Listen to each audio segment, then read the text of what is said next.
नमस्कार, मैं आरबी सिंह यादव और आप देख रहे हैं मेरा YouTube channel R B Singh Yadav editor. आज पूरे देश में बसपा सांसद दानिश अली को बीजेपी सांसद रमेश बिधूड़ी ने जो कुछ संसद में कहा उसको लेकर चर्चा जोरों पर है। इसी क्रम में आज भाई रवीश कुमार ने पूरे मामले की पोल खोलते हुए सबके सामने ये सारी बातें रखी हैं। आज मैं उनके साथ एक बार फिर हूँ और दानिश अली का दर्द, राहुल गांधी का उनके घर जाना और रमेश बिधूड़ी का उनको गालियाँ बकना, इस वीडियो में सब कुछ शामिल है। आपने अभी तक वीडियो शामिल नहीं किया है, सब्सक्राइब नहीं किया है तो मेरे वीडियो को सब्सक्राइब ज़रूर कर लें। हो सकता है ये वीडियो थोड़ा लंबा हो जाए क्योंकि इसमें पूरी व्याख्या भाई रवीश कुमार के द्वारा की जाएगी और मैं उनके साथ आपको इस वीडियो के बीच बीच में और जानकारियां देता रहूँगा। आप सुनिए भाई रवीश कुमार को। नमस्कार, मैं रवीश कुमार। यूपी के अमरोहा से सांसद दानिश अली को लोकसभा में क्या क्या नहीं कहा गया।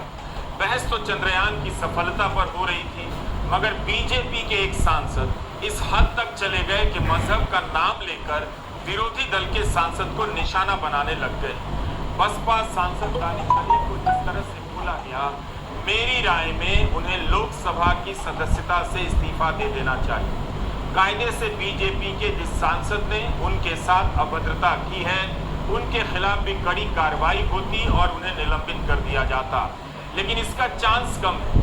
इसलिए दानिश अली को इस सदस्यता छोड़ देनी चाहिए। यह दानिश अली पर निर्भर करता है कि वे उस सदन का सदस्य बने रहना चाहते हैं जिसके भीतर उन्हें मजहब और आतंक का नाम लेकर निशाना बनाया गया। उस जगह पर जहां किसी भी दल के सांसद को विशेषाधिकार हासिल होता है, जहां वे सबसे अधिक सुरक्षित होते हैं। मगर बीजेपी के सांसद रमेश बिधूड़ी ने आतंक और धर्म से जोड़कर दानिश अली को जो कहा है, उससे साफ है कि कम से कम भावनात्मक रूप से दानिश अली वहां पर बहुत ज्यादा सुरक्षित नहीं लगते। हम जिन आपत्तिजनक शब्दों की बात कर रहे हैं, उन्हें लोकसभा की कार्यवाही से निकाल दिया गया है, इसलिए उन्हें दोहरा नहीं रहे, क्योंकि यही नियम है कि जो शब्द कार्यवाही से निकाल दिया जाए वो बाहर नहीं आए। मगर रमेश बिधूड़ी का वीडियो बयान चारों तरफ फैल चुका है। हजारों लोग शेयर कर रहे हैं, जनता देख रही है, सुन रही है कि दानिश अली को क्या क्या कहा गया है।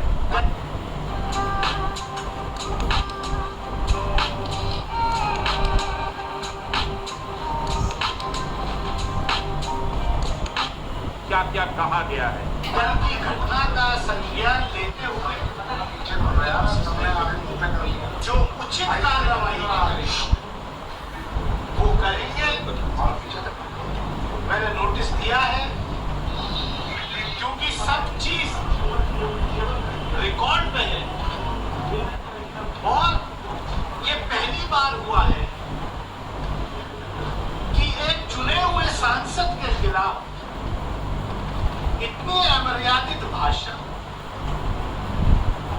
इस तरीके की धमकी। मैं पूछना चाहता हूं,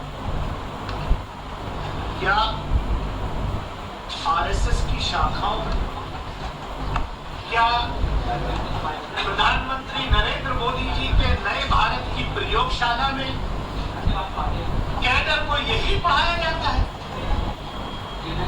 जिस तरीके का कल दुनिया की लोकतंत्र की we are mother of democracy according to honourable prime minister and we are proud of it.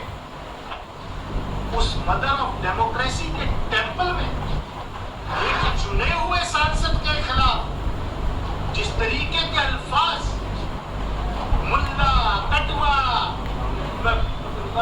आतंकवादी, उपद्रवी, क्या है इस देश में? वो क्या रहा है? ये हो क्या रहा है? रूह भी कांप जाती है वो अल्फाज सुन के। मैं रात तक सो नहीं पाया, दिमाग की नस फटने को तैयार थी है मेरी। मैं इंतजार कर रहा हूं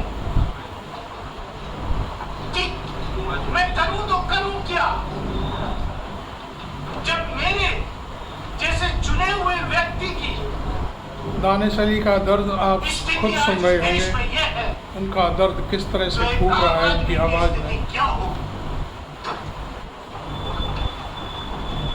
मुझे उम्मीद है कि मेरे साथ न्याय होगा। आदरणीय स्पीकर साहब कार्रवाई करेंगे, नहीं तो मैं भरे मन से इस सदन को भी छोड़ने पर विचार करें। उन्होंने खुद घोषणा की है कि वो सदन छोड़ने की घोषणा कर सकते हैं यदि उनके रमेश बिधूड़ी के खिलाफ कार्रवाई नहीं। पर उन्हें विचार नहीं करना चाहिए, लोकसभा से इस्तीफा दे देना चाहिए। ये मेरी अपनी राय है। जिस सदन में एक सांसद ने उन्हें इस तरह की बातें कही, उन बातों ने दानिश को सदन के लिए हम भी वैसे रवीश ही भाई की पराया आवाज़ कर को दिया है। मिलाते हैं हमेशा और कहते हैं कि लंबे समय से राजनीति दानिश में अली साहब को दानिश अब इस सदन से 2019 में इस्तीफा दे बसपा की देना टिकट चाहिए। पर यूपी के अमरोहा से चुनाव जीते, पहली बार सांसद बने। बसपा में आने से पहले लंबे समय तक जनता दल सेक्युलर में रहे और एचडी देवेगौड़ा की पार्टी में काम करते रहे। संसद में इनकी भागीदारी का ट्रैक रिकॉर्ड शानदार मालूम पड़ता है। टीआरएस के रिसर्च से पता चलता है कि सदन के भीतर दानिश अली का रिकॉर्ड बेहतरीन। संसद के अधिकतर सत्रों में इनकी उपस्थिति 100% रही है और औसत उपस्थिति 98% रही है। इन्होंने 139 डिबेट में हिस्सा लिया है और कुल 191 सवाल पूछे। हाल ही में अविश्वास प्रस्ताव के समय दानिश अली ने संसद टीवी की एक चालाकी पकड़ ली। जिस समय बहस चल रही थी उस समय संसद टीवी पर मोदी सरकार की 9 साल की उपलब्धियों की एक पट्टी चल रही थी। दानिश अली ने देखा और उनके ही टोकने के बाद इसे रोका गया। बीजेपी के सांसद है रमेश बिधूड़ी, दक्षिण दिल्ली से, जो संभ्रांत इलाका माना जाता है, समृद्ध इलाका माना जाता है। सोशल मीडिया पर जो वीडियो वायरल है उसे सुनकर किसी का भी साउथ दिल्ली के शर्म से झुक जाना लोगों को मैं भी कहना दानिश अली ने चाहूँगा, बताया कि धन्यवाद मैं आपका, वहाँ आपने गए कि ऐसा रात में बिगड़ैल नींद नहीं सांसद आई। चुना। जाहिर सी बात, सड़क पर दी जाने वाली गालियां, सांप्रदायिक नफरत से भरे शब्दों को लोकतंत्र के मंदिर में दोहराया जाए, उसमें आस्था रखने वाले किसी भी नागरिक की नींद उड़ ही जानी चाहिए। दानिश अली ने लोकसभा अध्यक्ष को एक पत्र लिखा है। इस पत्र में लिखा है कि रमेश बिधूड़ी ने मेरे खिलाफ गंदे से गंदे शब्दों का इस्तेमाल किया जो लोकसभा के रिकॉर्ड का हिस्सा है। उन्होंने मुझे मुल्ला, उग्रवादी, आतंकवादी आदि कहा है। अफसोस की बात है कि यह सब संसद की नई इमारत में कहा गया। इससे मेरा दिल टूट गया है। इस महान देश के अल्पसंख्यक सदस्य के बारे में इस सदन में इस तरह की बातें कही गई, इसलिए मैं रूल 222, 226, 227 के तहत नोटिस दे रहा हूं और चाहता हूं कि रमेश बिधूड़ी के खिलाफ कार्रवाई हो। इस मामले को विशेषाधिकार कमेटी के पास भेजा जाए और इस मामले में जांच के भी आदेश दिए जाएं। नई पार्लियामेंट की शुरुआत बिधूड़ी से हुआ है, इनके शब्दों से हुआ है और ये बीजेपी की प्रचारक शाखा। कांग्रेस प्रवक्ता जयराम रमेश अपनी बात रखते हुए, बीजेपी की प्रचारक। मैं रक्षा मंत्री का खुद मदद करता हूँ, सम्मान करता हूँ। उनकी मजबूरी थी, उनको उठना पड़ा, उन्होंने माफी मांगी। पर मैं जरूर ये मांगता हूँ कि इस सांसद के खिलाफ बड़ी कार्रवाई करनी चाहिए। आम आदमी पार्टी के 2 सांसद राज्यसभा में सस्पेंड हुए हैं, राघव चड्ढा और संजय सिंह, क्योंकि वो नारे लगा रहे थे, वो प्रोटेस्ट कर रहे थे और उनको सस्पेंड किया गया। और बिधूड़ी ने जो भाषा का इस्तेमाल किया है, मैं समझता हूँ ये एक फिट केस सस्पेंशन की और इनके खिलाफ कड़ी सी कार्रवाई की जानी चाहिए। सर, ये रियल स्टोरी है सर। फिल्म स्टार्ट होती है कार गैंगस्टर से, जो प्लेन से कूदकर पैराशूट से लैंड होता है पुलिस स्टेशन पर। कड़ी सी कार्रवाई की जानी चाहिए। कांग्रेस ने भाजपा सांसद रमेश बिधूड़ी को निलंबित किए जाने की मांग की। राजद नेता लालू प्रसाद यादव ने भी दानिश अली के साथ हुई इस घटना की निंदा की। उन्होंने कहा है कि प्रधानमंत्री ने देश की समृद्ध संसदीय परंपराओं के विरुद्ध ऐसी विकृत सामाजिक राजनीतिक संस्कृति को जन्म दिया है जिसमें इनकी एक सांसद राष्ट्रपिता गांधी जी के हत्यारे आतंकवादी का महिमा मंडन करती है। पीएम के इशारे पर एक बीजेपी सांसद पार्लियामेंट के अंदर विपक्ष के एक सांसद के लिए जिस अमर्यादित, असंसदीय और तुच्छ भाषा का प्रयोग कर रहा है वह घोर आपत्तिजनक, निंदनीय एवं लोकतंत्र व समाज के लिए चिंताजनक है। यह इनका अमृतकाल नहीं बल्कि विषकाल है। दानिश अली का आक्रोश समझ आता है, उनकी बेबसी भी समझ आ रही है। उम्मीद है देश को यह बात समझ आएगी कि एक सांसद को मुसलमान होने के कारण अब सदन के भीतर भी वही सुनना पड़ता है जो सड़क पर आम लोगों के बारे में कहा जा रहा है। आपके घरों के रिश्तेदारों और हाउसिंग सोसाइटी के व्हाट्सएप ग्रुप के अंकल आंटी ने इस समाज की सुंदर संस्कृति को बर्बाद कर दिया है। इन सभी से आप दूर रहिए और सावधान भी रहिए। क्या हम इसलिए चुन के आते हैं? क्या देश की आजादी इसलिए दिलाई गई थी? क्या हमारे पुरखों ने कुर्बानियां इसलिए दी थी इस देश की आजादी के लिए कि जब हमारे प्रतिनिधि चुन करके जाएंगे तो उनको ये सुनने को मिलेगा? दुनिया के अंदर आज देश की क्या तस्वीर आपने खींच के रख दी? महिलाओं को आरक्षण इस ये स्पेशल सेशन था। 75 साल अमृतकाल में हम गए हैं, पार्लियामेंट की नई बिल्डिंग में हम गए हैं। महिलाओं के आरक्षण के लिए ये संसद का सत्र विशेष रूप से बुलाया गया। वो आरक्षण कब मिलेगा? 2029 में लागू होगा, 2034 में होगा या 2047 में होगा? अभी उस पर सवालिया निशान, मैं उसमें नहीं जाना चाहता, लेकिन मुझे तो ऐसा लग रहा है कि क्या ये स्पेशल सेशन है इस देश के चुने हुए एक सांसद को उसकी कम्युनिटी से लिंक करके उस पर इस तरीके का अटैक करना सोच भी नहीं सकता, मैं सोच भी नहीं सकता। इन्होंने केवल मुझे या मेरे फॉलोअर्स को ही नहीं, पूरे देश को शर्मसार किया है। पूरे देश की आत्मा को शर्मसार करने का काम किया। दानिश अली की पार्टी बसपा की अध्यक्ष मायावती का बयान आया है कि दिल्ली से भाजपा सांसद द्वारा बीजेपी सांसद श्री दानिश अली के खिलाफ सदन में आपत्तिजनक टिप्पणी को हालांकि स्पीकर ने रिकॉर्ड से हटाकर उन्हें चेतावनी भी दी है। वह वरिष्ठ मंत्री ने सदन में माफी मांगी, किंतु पार्टी द्वारा उनके विरुद्ध अभी तक समुचित कार्रवाई नहीं करना दुखद और दुर्भाग्यपूर्ण। AIMIM के अध्यक्ष और सांसद असदुद्दीन ओवैसी ने कहा है कि इस वीडियो में चौंकाने वाला कुछ भी नहीं। भाजपा एक अथाह खाई है, इसलिए हर दिन एक नया निचला स्तर मिल जाता है। मुझे भरोसा है कि इनके खिलाफ कोई कार्रवाई नहीं होगी। संभावना है कि आगे इन्हें भाजपा दिल्ली प्रदेश अध्यक्ष बना दिया जाएगा। आज भारत में मुसलमानों के साथ वैसा ही सलूक हो रहा है जैसा हिटलर के जर्मनी में यहूदियों के साथ किया जाता था। मेरा सुझाव है कि नरेंद्र मोदी जल्द से जल्द इस वीडियो को अरबी में डब करें और अपने हबीबियों को भेजें। देश की संसद में बीजेपी के सांसद रमेश बिधूड़ी ने ये सारी बातें कही। मुसलमानों के खिलाफ नफरत की राजनीति अब आधिकारिक हो चुकी है। इन सभी नेताओं के बयान में खास बात नोट करने लायक है। दानिश अली से लेकर ओवैसी तक कह रहे हैं कि रमेश बिधूड़ी के खिलाफ कोई कार्रवाई नहीं होगी। दरअसल इसी में संदेश है कि इस राजनीति को, इस तरह के बयानों को ऊपर से समर्थन हासिल, वरना मांग करने से पहले रमेश बिधूड़ी के खिलाफ कार्रवाई हो चुकी होती। बीजेपी ने केवल नोटिस दिया है। कई सांसदों ने रमेश बिधूड़ी के खिलाफ कार्रवाई की मांग की है, निलंबन की मांग की है।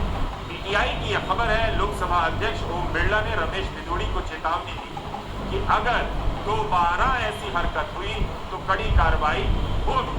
दोबारा जो बातें आए दिन हो रही हैं उसे सदन में कहना दोबारा ही कहना है। इस पर सवाल उठ रहा है कि लोकसभा अध्यक्ष की यह बात सूत्रों से क्यों आ रही है, उन्होंने रिकॉर्ड पर यह बात क्यों नहीं कही, ट्वीट क्यों नहीं किया, बयान क्यों नहीं जारी किया। मगर ऐसा नहीं होता है। भारतीय जनता पार्टी ने रमेश बिधूड़ी को नोटिस जारी किया है, लेकिन इससे क्या होगा। महाराष्ट्र में सपा के विधायक अबू असीम आजमी ने ट्वीट कर लिखा है कि नए संसद भवन में एक भाजपा सांसद रमेश बिधूड़ी द्वारा ऑन रिकॉर्ड मुस्लिम सांसद दानिश अली को मुल्ला, उग्रवादी, आतंकवादी कहा गया। ये घोर निंदनीय है। ये भाषा मुसलमानों को लेकर भाजपा की मानसिकता को दर्शाती है। सांसद रमेश बिधूड़ी को भाजपा ने तत्काल निष्कासित करना चाहिए, लेकिन शायद ऐसा नहीं होगा, बल्कि उस सांसद को मंत्री बना दिया जाएगा। मुझे भी विधानसभा में गद्दार, पाकिस्तान चले जाओ जैसे शब्द कहे गए। इस बात से हमारी वतन परस्ती में कतरा भर भी फर्क नहीं पड़ता, लेकिन ऐसी मानसिकता रखने वालों से लड़ने का जज्बा और बढ़ता है। ये कितना दुखद है। सदन की कार्यवाही से उन शब्दों को निकाल दिया, मगर उस मानसिकता का क्या होगा जो आज मोदी मीडिया के एंकर से लेकर व्हाट्सएप ग्रुप के अंकिल आंटियों के बीच फैली हुई।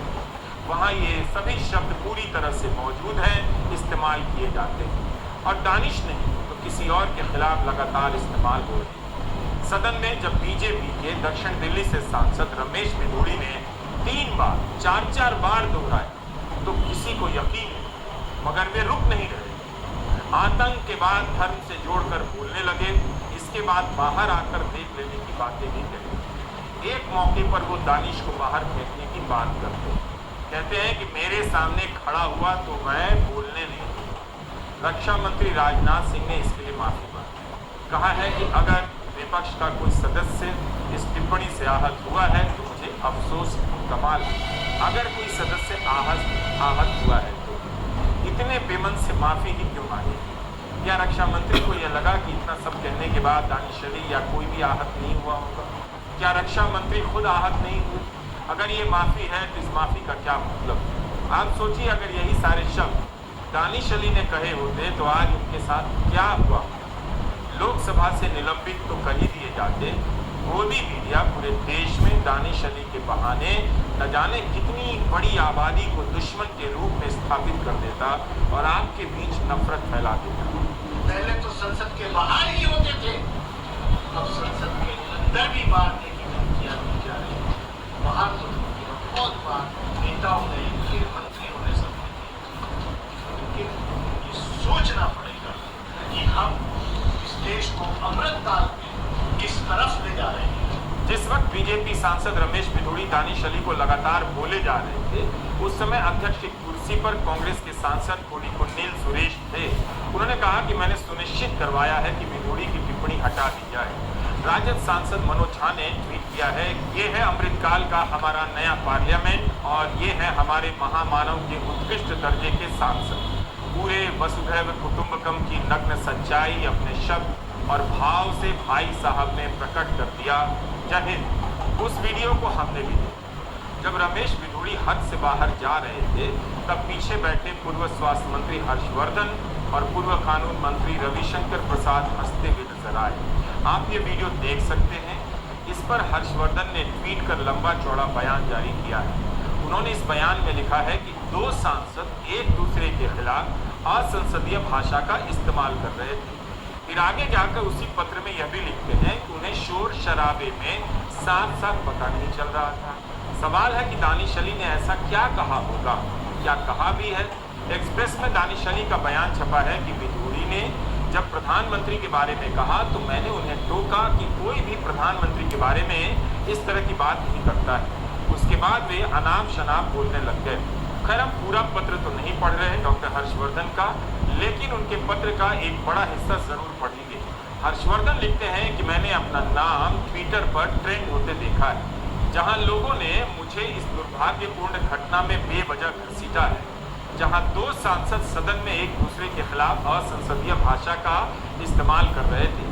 हमारे वरिष्ठ और सम्मानित नेता श्री राजनाथ सिंह जी पहले ही दोनों पक्षों द्वारा इस तरह की अनुचित भाषा के उपयोग की निंदा कर चुके हैं। मैं अपने मुस्लिम दोस्तों से पूछता हूं जो आज सोशल मीडिया पर मेरे खिलाफ लिख रहे हैं, क्या वे वास्तव में मानते हैं कि मैं कभी भी ऐसी अपमानजनक भाषा के इस्तेमाल में भागीदार बन सकता हूं जो किसी एक समुदाय की संवेदनाओं को ठेस पहुंचाती हो? यह नकारात्मकता से भरी एक द्वेषपूर्ण, बेबुनियादी, पूर्णतः झूठ और मनगढ़ंत कहानी है और सोशल मीडिया पर कुछ निहित राजनीतिक तत्वों द्वारा मेरी छवि को खराब करने के लिए इसका इस्तेमाल किया जा रहा है। हालांकि मैं वहां एक दूसरे पर फेंके जा रहे शब्दों की नोक-झोंक का प्रत्यक्षदर्शी जरूर था। सच बात तो यह है कि उस शोर शराबे में मैं स्पष्ट रूप से कुछ भी समझ नहीं पा रहा था। हर्षवर्धन के पत्र का पूरा हिस्सा हमने नहीं, मगर इसमें वे विस्तार से बता रहे हैं कि कैसे चांदनी चौक की ऐतिहासिक गलियों में फाटक बेलियान, तुर्कमान गेट में पैदा हुए, यहीं पले बढ़े, अपने मुस्लिम दोस्तों के साथ खेलते हुए बड़े हुए। ये जवाब बेहद दिलचस्प है। वे विदुड़ी के खिलाफ कार्रवाई की बात नहीं करते, ठीक से निंदा भी नहीं करते, मगर अपने बचाव में बचपन की यादों को ले आते हैं जहाँ वे किसी मुसलमान दोस्त के साथ खेला करते थे। आज उनके साथ के सांसद हैं रमेश विदुड़ी। उनके साथ भी तो हर्षवर्धन का दिन रात उठना बैठना होता रहा होगा। विदुड़ी दिल्ली के ही है। वे विदुड़ी के बयान की निंदा में इतनी बातें क्यों नहीं कह पाए? विदुड़ी के मामले में बचाव करना था तो हर्षवर्धन को बचपन याद आ गया।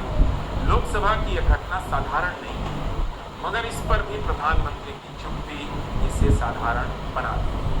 नमस्कार, मैं रवीश। नमस्कार, मैं आरबी सिंह यादव।